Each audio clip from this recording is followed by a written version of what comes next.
Does anybody remember the Fugitive Slave Act? That measure was passed in 1850, and it authorized federal marshals to track down black people identified as runaway slaves, arrest them, and return them to the people who claimed to own them. This didn't sit well with the residents of some northern cities and states where escaped slaves were welcomed as free men and women and offered the opportunity to build their own lives. Some states, such as Wisconsin, enacted laws nullifying the Fugitive Slave Act. In some cities, such as Boston and Oberlin, Ohio, armed citizen militias were organized to prevent federal marshals and local police from abducting freed slaves.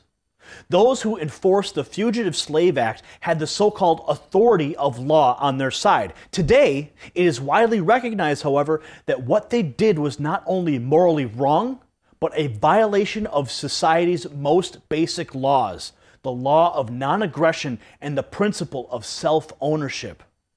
Those who use righteous force and defensive violence to prevent enforcement of that act, furthermore, are not regarded as terrorists or criminals, but as principled heroes in the cause of individual liberty.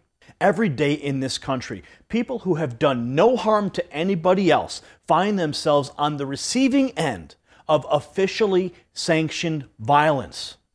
There are roughly 80,000 SWAT raids carried out every year in the United States, almost all of them targeting nonviolent drug offenders.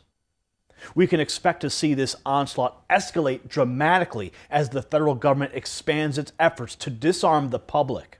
It is unwise to use drugs, but no government has the legitimate authority to forbid an adult from consuming anything he chooses to, unless we assume that government, in some sense, owns each of us. That's the premise behind the Fugitive Slave Act. The human beings subject to arrest by slave catchers didn't own themselves in the eyes of the government. Among the rights black people were denied, as the Dred Scott decision of 1854 pointed out, was the right to bear arms. After all, only people who own themselves have the right to use firearms in self-defense. Today, nobody regards a slave catcher to be a hero. Perhaps someday in the near future, when reason is restored and the law is truly understood, the same will be true of federal agents and local police who enforce immoral government policies in the name of drug prohibition and gun control. And that's Franchi's 2 cents.